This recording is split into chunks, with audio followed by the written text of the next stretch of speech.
Welcome to the latest edition of our series called Lexington Remembers. We're delighted and privileged to have as our guest for this issue Damian Strohmeyer, who has been engaged in a really exciting project called Faces of Lexington as a part of the 300th celebration. He's been taking portraits of Lexingtonians, which will be on display in January at the library. And he's here to tell us about that. Incidentally, before we get into that, Damian, I understand that this isn't the first pictures you've taken in your life. No, I've been as they say, a veteran photographer. I've been a full-time photographer since 1980, so 33 years. And my experience was as a newspaper photographer initially. First job was in Topeka, Kansas, or Slopeka, Kansas, as we called it. And then we went from there to Denver, Colorado. And I met my wife in the Calgary Olympics in 1988. She was a Boston Globe photographer, and we met at the Olympics in Calgary. And we commuted between Denver and Boston for about a year, and then I moved here and began a long association with Sports Illustrated magazine, where I've been for a long time, 25 years. Good. Well, we want to get into that in a few minutes, and some of your memorable experiences as a photographer and as with Sports Illustrated, and also your thoughts on photography as an art form and how it's developed and changed over the years. But tell me about Faces of Lexington. What was your idea here? I can tell you pretty distinctly how it all happened. We were driving down I-84 on that terminal drive to New York, where you're going across Connecticut, and we just had the all-town picture, which my wife photographed, and I thought, God, this would be a great project. What do you think of doing this? And my wife and I were in the front seat. That's a great idea. So let's try to figure out how to make this happen. And I would be less than honest to say that this project was only about the 300 committee. In all fairness, it's also a little bit about reinventing and some skills of mine that had let go dormant a little bit while pursuing action photography that I've been doing for a long time.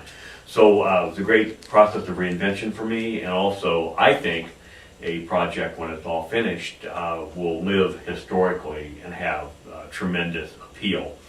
To me, when I look at photographs, you go back 100 years, and you go back 100 years, so 100 years would be the early 1900s, before World War I. So you look at those photographs and you think about who some of the critical people were in those times. The butcher, the guy that brought the ice to your house. And now, I don't know if there's anybody in this project that necessarily will be somebody like that, but certainly the people will look far different 100 years ahead than what they, than they will now. And I think that's something that we can record, and it's been done in, I think, a very tasteful, a very elegant manner that people will appreciate the photography, but also the fact that it's going to have this passage of time in there that's going to allow you to examine 2013 on the 300th anniversary in these people's lives. Mm-hmm. Yeah, the coal man and the ice man were pretty important. Yeah, exactly. In right. all our lives, and not just before World War I either. I remember all that very well. So how many portraits are in this project? I think it's just short of 40. It might be 40, it might be 38, it might be 36. I have so much material stored on my computer right now, but I would try to figure it out this morning. But it's around 40. Mm-hmm. And they're not selected based on any kind of criteria necessarily. I tried to get a cross-section of people. I tried to get a cross-section of ethnicity. But mostly I just said, okay, I think this is an interesting person. And also sometimes, for the most part, there were people I wanted to photograph too, which is like, it's my project, right? Yeah. But I didn't want there to be a sense that it needed to follow some type of a rigid dogma of some sort. I said, no, I want to photograph who I want to photograph, who I think are going to be representative of the town. Now, that being said, if there's 36 or 40 or whatever there are in this total, I could have done 4,000. I mean, this town is filled with people. Every day I meet somebody, they're like, wow, you do that? That's amazing. I'm a photographer. But it's really a lot of skilled and gifted and talented people that, if the Lex Media would come up with that, 6-figure grant, I could go out and finish this. Yeah. Well, why not? Or Lexington remembers. Yeah. Come up with exactly. a 6-figure grant. Oh. In the interest of full disclosure, I should say that Damian took a photograph, a portrait of my son Tom and me on Belfry Hill. If you'd think it was easy getting up Belfry Hill, it's quite a handsome piece. Now, so who have you? Who are the people you've taken so far? It kind of runs the gamut, to people like you and your son. I did a couple of the reenactors. I did what I call a quote-unquote modern family picture, which is like the start of Modern Family, somebody holding a picture. I did that with an Asian family here. I think a really big part of the changing demographic of Lexington. We did the old World War II veteran. We did the new Gulf War veteran. We did, it kind of runs the gamut. I can't really say. We did the coach of the Blue Sox, the manager of the Blue Sox. We did the captains of the high school football team. We kind of tried to give a good cross-section of what would be interesting to a lot of people in the community. And how did you set these up? I mean, they all, now with us, it was Belfry Hill.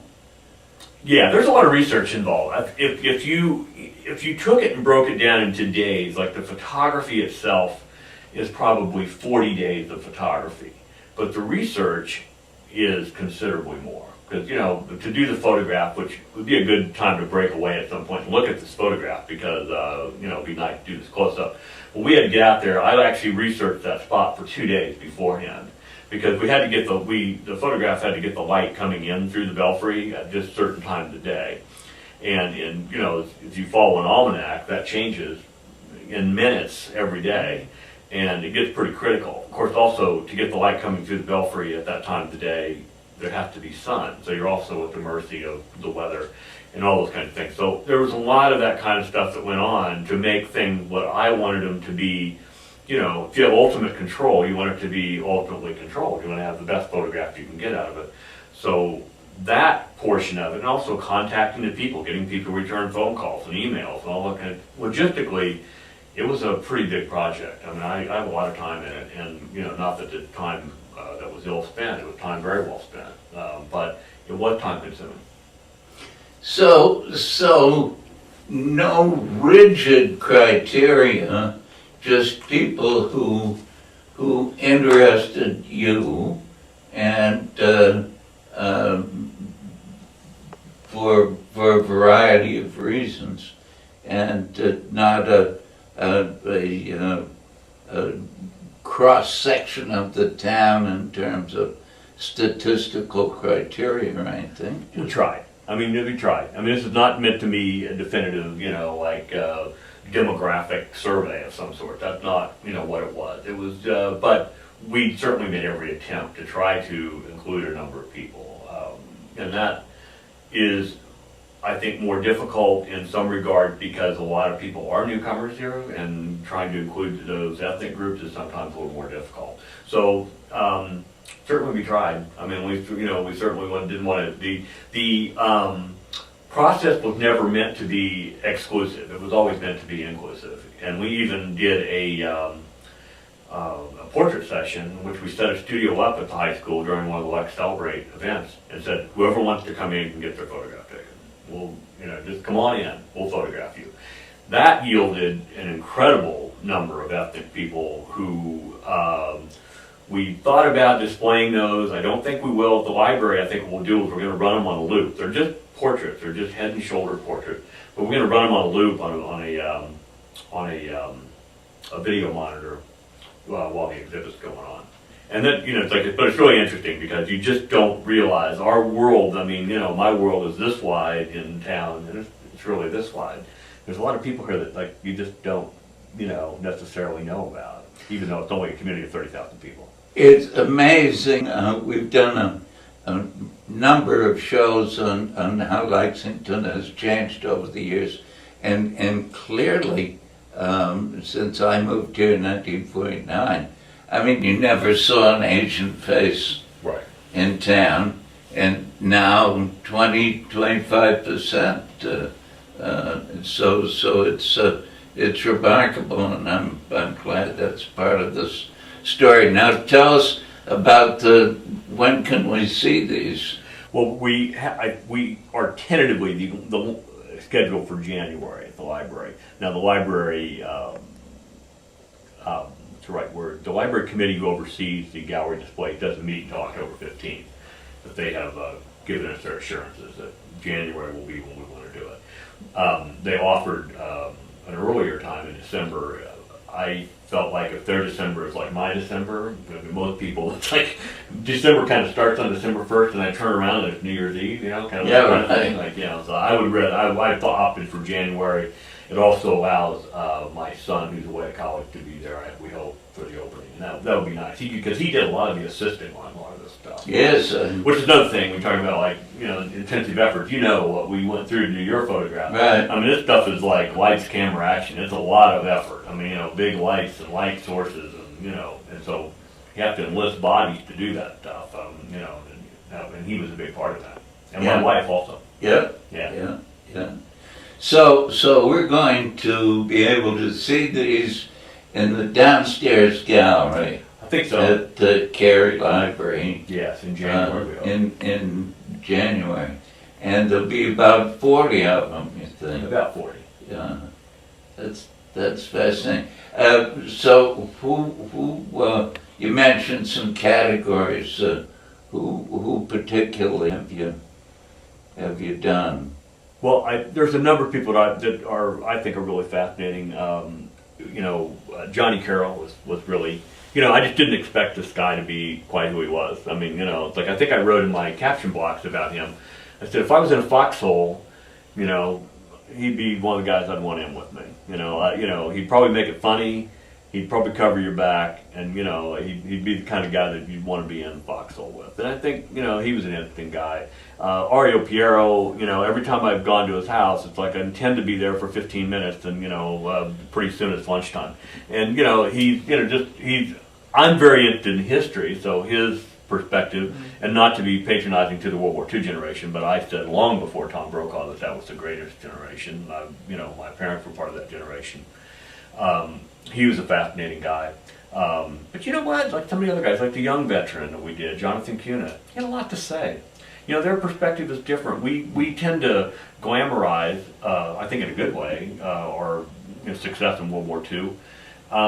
These guys, that fought in the Gulf and even to a certain extent in Vietnam, did all they could do as well, to try to make this all better for the United States, and their sacrifice is no less great. So it was interesting talking to him. He had a couple tours of the Middle East, and there are a lot of people that were really fascinating. We did this yoga instructor woman who was like, she was like, there's just this spirit about her, like this aura almost, I went to her house to deliver the print of her, and it was like this spirit, almost like like the movies where this waft of air comes across you. It's like a warm spirit. I feel she's somebody that I feel better about having met, which is always a good thing. When you photograph somebody and you make this connection. And for the most part, I'd say virtually everybody we did. I mean, everybody. I did Peter Diamond, who won the Nobel Prize. And Peter's been photographed a gazillion times. I mean, this was like no big deal for him. And he said, "Can we do it in my in my living room. And I said, sure, we can do it wherever you want to do it. It's your picture. And we walked in, and it was like one of those houses that had floor-to-ceiling windows, which is like, you're a photographer and you go, there is a God. You know, like this is like the best of all worlds. You know, incredible, beautiful light source coming in from one side. He's very happy because he's in his element. And it was literally, I think, after we shot the test frame to kind of get an idea of, you know, the composition and the color temperature, things like that, it was like maybe the third or fourth frame. It was it. It was perfect. And then, you know, because he's been photographed a lot, technically everything was right. You know, whereas I would love to sit down and talk to Peter Diamond, you know, it would be way over my head what he'd have to say. So, but it was go. He's a nice guy, and I went to go over the print, you know, like he's gracious and kind, and you know, all those kind of things. Yeah, Peter Diamond, of course, recently won the Nobel Prize, lived in Lexington a long time, used to be very active in town meeting here, was President Obama's pick for the Federal Reserve Board governorship, which the Congress rejected in various ways. Well, it's going to be quite a collection, and we look forward to it. Now, how did you get into this photography business, Damian? Well, for all the journalism students out there, this is not the way to do it. I don't try this at home. Yeah, exactly. Yeah, do not try this at home. I was, believe it or not, a pretty good basketball player in high school. High school All-American, all-state basketball player in Kansas, where I grew up.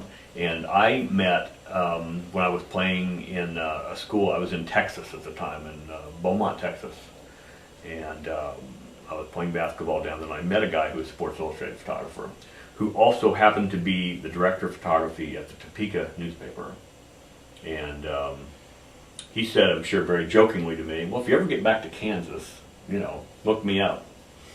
I was nursing a really bad injury at the time, and I knew that was it. I knew that game. We were going to get blown out that night. It was in the NCAA tournament. We were playing the University of Texas, and I knew we were going to get blown out, and we did. And I knew that was the last competitive basketball game I was ever going to play, you know. So I went back to school, this little school in Topeka, Kansas, Washburn University, and I walked in his office, and I said, here I am. And he said, would you like to go to work here? And I said, well, yeah, I suppose, but I don't know anything about photography. He said, that's okay, that'll be fine, that'll be perfect.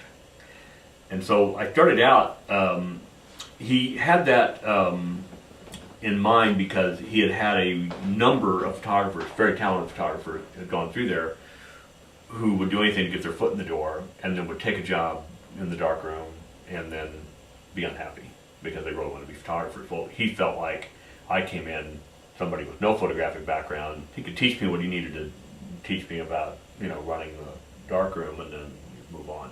Long story short, I wasn't there long and I, you know, got the photo bug. And then they hired me full time when I graduated. I remember this really distinctly because it was in 1980, very healthy economy then. And I remember I'd interviewed for a job at 3M in Minneapolis. My degree is in business. I have 5 years of college because I bounced around. But I interviewed for a marketing job with 3M. I interviewed for another one at Xerox. And I remember both the jobs. I remember distinctly what they paid. One paid $34,000 and the other one paid $32,000. And my first job at the Topeka newspaper, which I took, paid $160 a week. And well, that is 6 times as much as what I got paid, and that was the Harvard stringer for the old Boston Post. I got $25 a week. I thought, and that was fine. I mean, that was more than ample. Yeah, but it was, you know, that's how we got started. Then I went on and went to a larger paper in Denver, Colorado, and then the Sports Illustrated relationship was something that I'd always coveted. That's something I wanted and wanted to foster. And so I started doing my first assignment for them in 1983, I mean a long time ago, and then started to do more for them while I was still working at the newspaper in Denver, and then... so they have a lot of freelance photographers. They do. I was on the staff there for 14 years, and just recently went off the staff. I'm now what they call a special contributor. Yeah, it's a when you have a global magazine like that, obviously it takes contributors from, everywhere. And what, as a special contributor, what do you do? How does that work? I don't know if I'm all that special. That's like the problem, They should just say regular contributor for people like me. Well, you do what comes down the pike. Last week I did a baseball game for them on Wednesday. I turned down an opportunity to do something on Sunday, a football game. But it's mostly kind of what you would expect in a sports magazine. It's football, basketball, baseball, hockey game, mostly. Mm-hmm. With the occasional portrait thrown in, occasional feature trip. When I started there actually as a feature photographer doing, I remember the very first big story I worked on was on a guy who was purported to be the world's fastest gun, quick draw. He was from Butte, Montana, and we photographed him the first part of the assignment in Wasilla, Alaska, where this guy made his living putting on this Wild West gun show in these automobile dealerships in the West. And he put on this show. He did that. He did state fairs, did stuff like that. And he was a pretty good showman. He was also a pretty good talker. And we started to see cracks in his story kind of from the start. And we did it in Alaska over the first, whatever it was, 4 or 5 days up there, because he was going to take us bear hunting. And so I remember this really distinctly. We did a couple days of these shows, and then we did in a float plane and around Anchorage somewhere, and we fly for like 2 hours on this little single engine plane, and we land in this little lake, and like in the middle, literally off the face of the earth, and walk down these wood pallets up to this shack in the woods, and there's literally there are bear claw marks all over the windows. And really? I said, this is serious business. This is like a real deal. I wasn't real worried because first off I was only about 30 at the time, and the guy I was working with was in his 60s, and Bob was 5'9" by 5'9", so I wasn't too worried about outrunning either one of those guys. So I figured I was okay. But we were there, and it was in June, so it was almost 24-hour sun, and we had something to eat, and then the world's fastest gun, Bob says, I think we got to head down the river and see if there's any bear down there. We'll check it out. We'll track them and see how they're doing. Okay, sounds like a good plan to me. So we go down there, and we're getting ready to go down there, and you could see Bob getting increasingly agitated, like he was kind of looking around going room to room. And he goes, damn, I forgot my gun. So we're in this place in the middle, literally no place to run, no place to hide. You're there. And they told us specifically, don't leave any trash outside, none of this kind of stuff. This was serious business. So we get down the river, and there's definitely bear around, although we didn't see any. But the next morning, I woke up, and I remember this so distinctly. I remember hearing a plane, and it's probably like you saw this in a movie, so this is what you would do. So I remember running down those pallets, going like this, hey. And this bush pilot comes in. Of course, they do these float planes. They have these planes all over the tundra, all over the place. So he was making another delivery, and he comes in, he lands, and he says, how you boys doing? I said, well, the world's fastest gun forgot his gun. And he goes, yeah. And so he goes, reaches underneath the seat, pulls out a shotgun, hands it to me, and then a couple packs of shells. He said, here you go, I'll be back to get you guys tomorrow. And what happened? Well, I don't know, Bob knew how to use a gun. I certainly didn't. I had no idea. I hadn't fired a gun since I was a kid. But, strange, funny things happen. You know what? When you've done the job that I did, as long as you did it, there's always stories like that. Like foreign countries and, stuff that happens, but that was my first kind of big assignment for Sports Illustrated. So I was like, man, is it all going to be like this? How about a football game?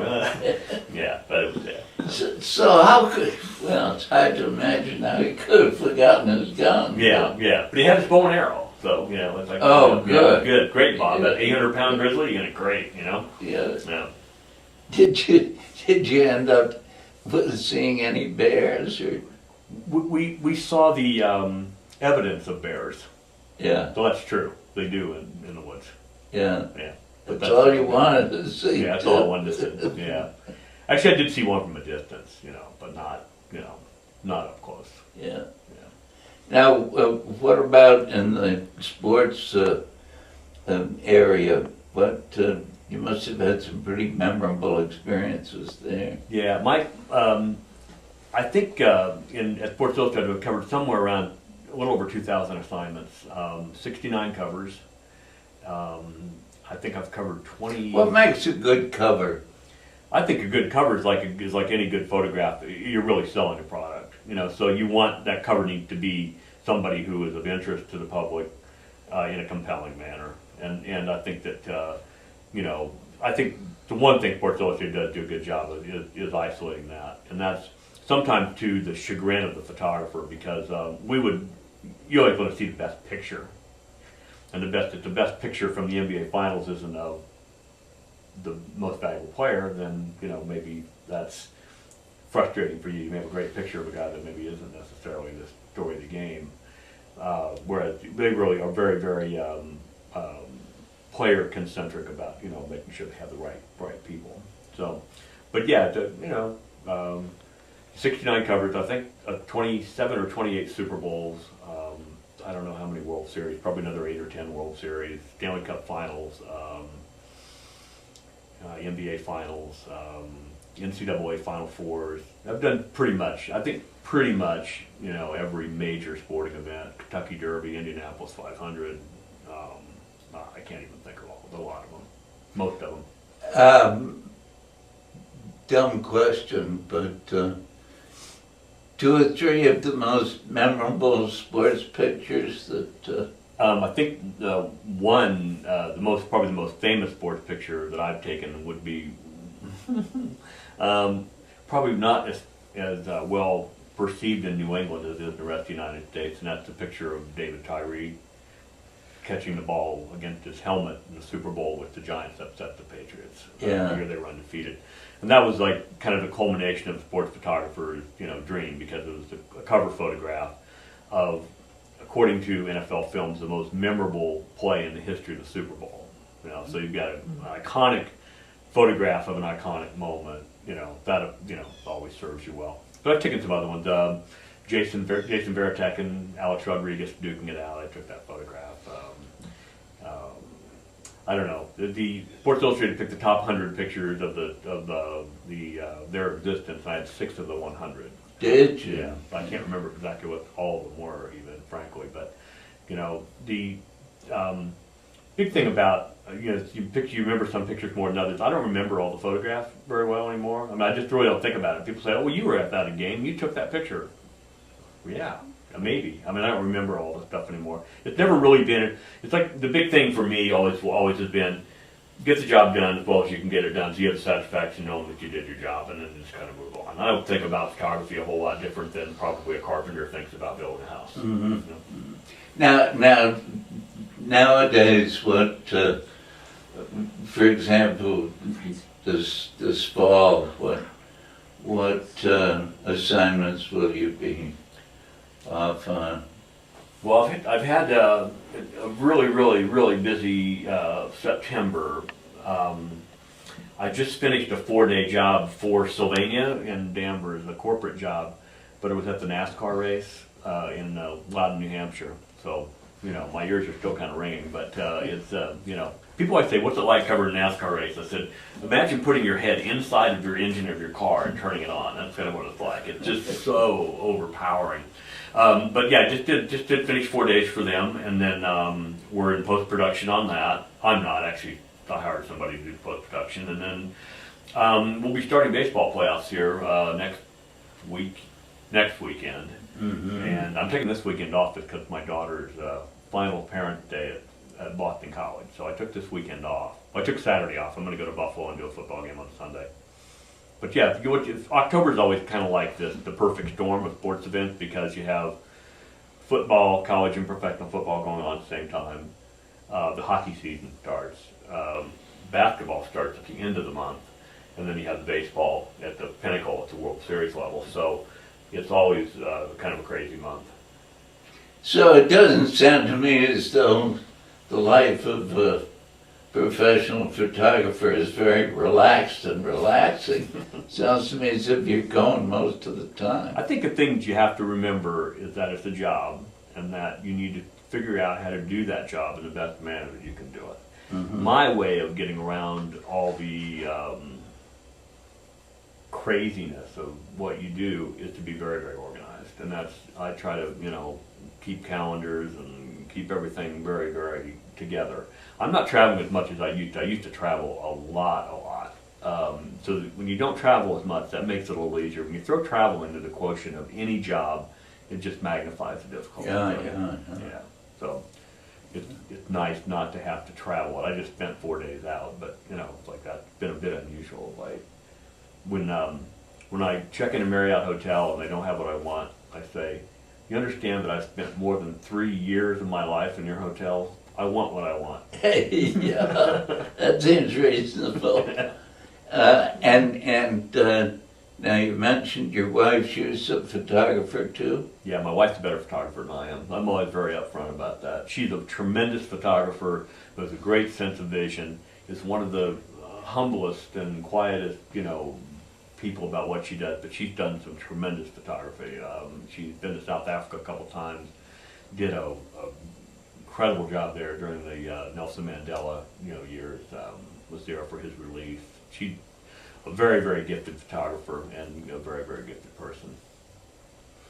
So, and she's been working on the faces of Lexington with you. Yeah, she's been doing a lot of the assisting, but pretty much stayed within my family. Every once in a while I'll take a professional assistant out who owes me a favor, sort of thing. But mostly it's been my son and my wife who have been doing a lot of the assisting work.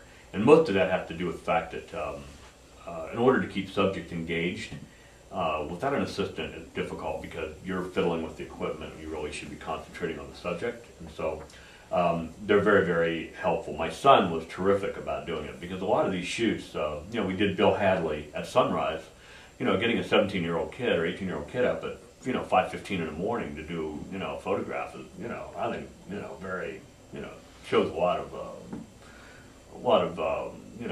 courage on his part to do it. I mean, it's good that he does it. A lot of persuasive power on your part too. Well, it's like, I said I photographed my daughter not too long ago for a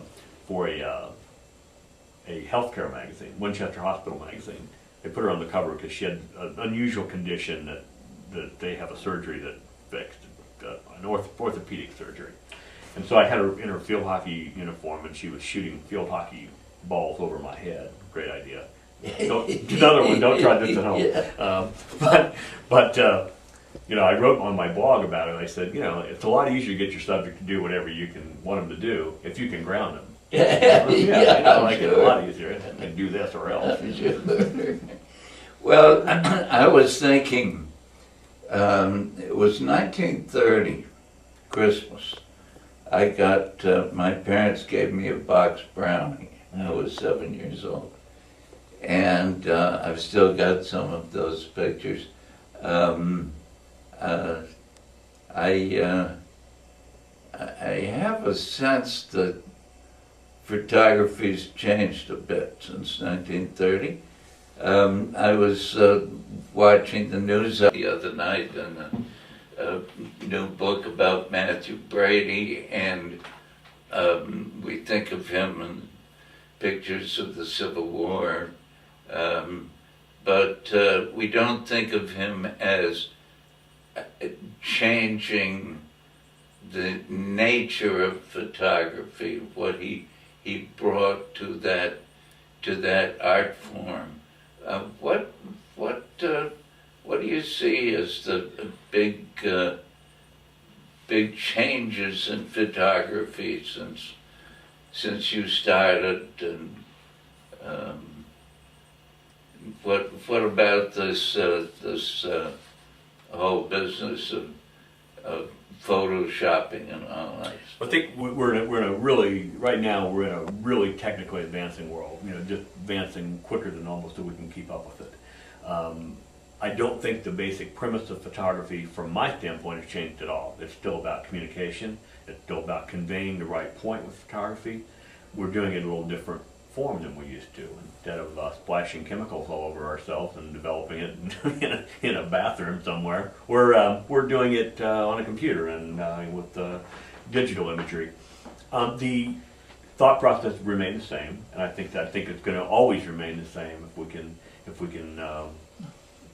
we keep people on the right level with it. I go clear back to black and white. I don't know where this is going from here, but I don't think, in terms of how I perceive photography, anything has changed necessarily at all. But it is a technically advancing world. The advent of technology has made everyone a photographer, which can be challenging. Try shooting a picture among a million people holding their iPhones over their head. It's a little like, But yeah, so that's made everybody a photographer, which is good and bad. There's a lot more material on the market. There's a lot more bad material on the market. And while the demand for professional photography is very high still, the amateur market has definitely cut into the professional market in terms of what people are willing to settle for. You still have clients that want the very best, and that's who you want to work for anyway. But you lose people who say, well, the secretary in the office shot this picture with her iPhone, and that's what we're going to do. And that's disappointing to us as photographers because we know how good it can be, and we're always trying to think at a higher level. When my kids were little, everybody was hiring professional photographers to take pictures of their kids, obviously wedding pictures and that kind of stuff. But that's dropped off. I think it dropped off some. Yeah. I think some of those things, particularly in wedding photography, which you were talking about, I think there's going to be some regretful brides and grooms a few years down the road. I think I know not that we get out our wedding pictures and look at them all the time. It's probably been 10 years since I've looked at them, but we do have this concrete book of professional photographs that we can look at, and we have. I think the idea that I can have people to send me all their cell phone pictures, and I'll have them for my Facebook wall. You may want to rethink that. You may want to think about, just like what we're talking about in this project about preservation of history through the art form. Your wedding is a pretty big deal, and I think you don't want to entrust that to cell phones and amateur photographers. Mm-hmm. But some different people, different things, and also budgets are different. Different people have different budgets and different ways of seeing things. However, in terms of recording like important life memories, I think that trusting those to a professional photographer is probably a good idea. Now, the definition of professional is also a somewhat arbitrary term. So, you can get a good professional photographer, you can get somebody who's not as good. So. Mm-hmm. Mm-hmm. What about? I mean, that picture of me, you could have made me look a lot younger. Well, we were talking. We were before the. I mean, I thought I looked pretty creepy. When you were threatening me about that, I was just remarking that I thought I made you look remarkably thin and healthy and robust. No, I think there is a lot of what you're referring to is a lot of what we call post-production things that go on to change people, and I still approach this as a journalistic project, and so I chose not to do that. And I think from an integrity standpoint, that's an important thing to remember. Now, if you're talking about again some other forms like advertising, well, they may choose to do things in a different manner. Spell that out a little bit. Difference between photojournalism and photo advertising and fiddling around with the image in one case and not in the other. I kind of work in three genres. I work in photojournalism or journalistic photographer. I work in corporate photography, and I work a little bit in advertising photography. In those three genres, advertising is free bait. It's free game. They can do pretty much whatever they want with the photograph because you're really selling a product. You're not necessarily trying to make a statement that's going to necessarily be ethically and perhaps morally truthful. Corporate photography is more similar to journalistic photography, except that because you're working for that corporate client, they're going to dictate what they want or not want out of something. So if the CEO is really heavy, they may not want any pictures from the side of him, and that's their call. Or if he's short, they may want you to shoot up at him, make him look taller, stuff like that. That's all like decisions that would as a journalistic photographer, you wouldn't necessarily make those distinctions. You would say if the situation presented itself that way, yeah, then that might be a good way to do it. But you wouldn't let the client dictate who you're doing. Whereas a journalistic photographer, you're going in with an open slate and you're saying, I'm going to photograph this in a manner that is going to convey the subject material and point in the highest and most ethical way that you can. Are you worried about the direction that some journalistic photography is going in terms of changing the reality by putting people in who weren't actually there at the scene, or taking people out, or? I think it's troubling. I think what I've said for a long time now that the journalism world is in a difficult financial situation right now, and part of that is that the public has become swayed by the idea that because something is on the internet, you read it on a blog, you saw it on Huffington Post or something, that it's fact. And the success of journalism in the future is going to depend on America or the world's ability, or the world decision to pay or not pay for the edited word. If you're paying for the edited word, if you're reading the New York Times, you're reading the Boston Globe, you're reading the Washington Post, you've got a pretty good idea that what you're reading is pretty accurate, that it's been reported accurately, that it's been edited accurately, and that it's been vetted in some manner so that there's some integrity to it.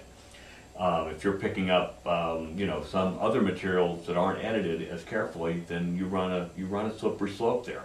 Photography is in the same manner. It's that if you're working for a reputable client, you pretty much know that what you're putting out there is going to be viewed from a ethical manner. If you choose to work for some other people, then that may not be the case. And when, as a photographer, you try to control what people can and can't do to your photograph, you want to try to control that, because I don't want my photograph being manipulated in such a manner that could reflect poorly on me, or perhaps more important, on my subjects. I don't want them to be altered in some manner that could be perceived as less than ethical. I do that mostly by choosing my clients carefully and saying, somebody that I think, maybe not. To certain clients, though, you may do this, you may do that. I've seen your publication, and I choose not to work for that publication.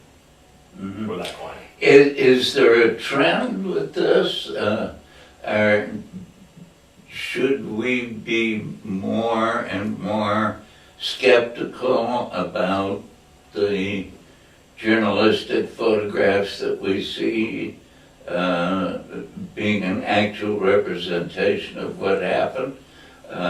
Is this getting worse? I think that one of the things that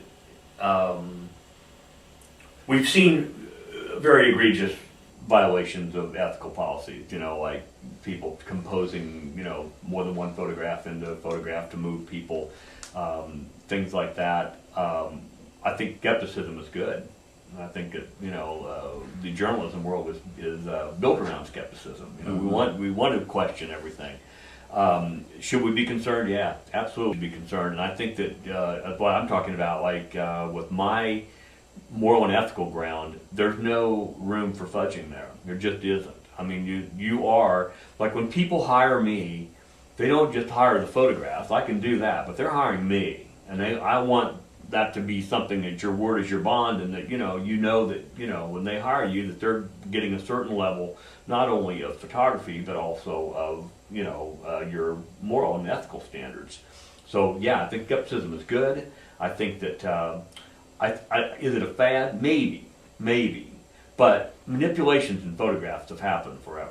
I mean, that's, Joe Rosenthal, allegedly set up the Iwo Jima picture. So, it's like, one of the most epic pictures ever. Now, of course, some people say he did, some people say he didn't, but there's always been manipulations in photography, in the way it's been done, in the way it's been produced, post-production, all those kinds of things. But, so skepticism is good. I hope that journalists will hold themselves to a higher standard.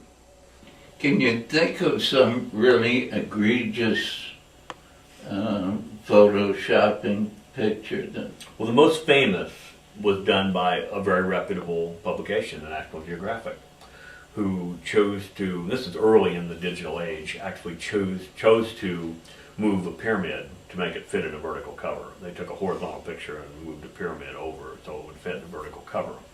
That's pretty egregious. And they admitted to, being less than forthright about it and, took their lumps. There was an instance in the Middle East recently, within the last, well, not recently, the last 5 years, in which a photographer took and a situation, and I don't remember exactly how it was, there were bodies involved and, like a force of some sort involved, soldiers and resistance and whatever, and took a frame in which, maybe somebody was not as emotionally visible in the frame that was the best composed, and took and basically moved the scene so that you could have the picture with the best emotion in the best composition. Mm-hmm. Which, that happened in the LA Times maybe 5 or 6 years ago. I don't remember exactly when it was. It was in the Middle East, I remember that, so it would have been during one of those skirmishes there. The celebrity-based magazines do a tremendous amount of, like the before and after. I think Jamie Lee Curtis came out and said that like maybe 5 years ago. She said, well, no, I don't look like this at all. And, but actually came to the magazine and said, I don't want to look like this. You made me look different. I'm 50 years old. I should look like I'm 50 years old, not like I'm 30 years old or whatever it was. So they're notorious for doing that. But again, I can't speak for what they do. I don't know who their market is necessarily and how they do it. I would feel a little weird as a photographer, a little strange as a photographer to have photographed something one way and then have it turn out to be kind of, significantly altered in the final form. Yeah. Well, we look forward to the Faces of Lexington in January. And thank you ever so much for joining Lexington Remembers. Thank you.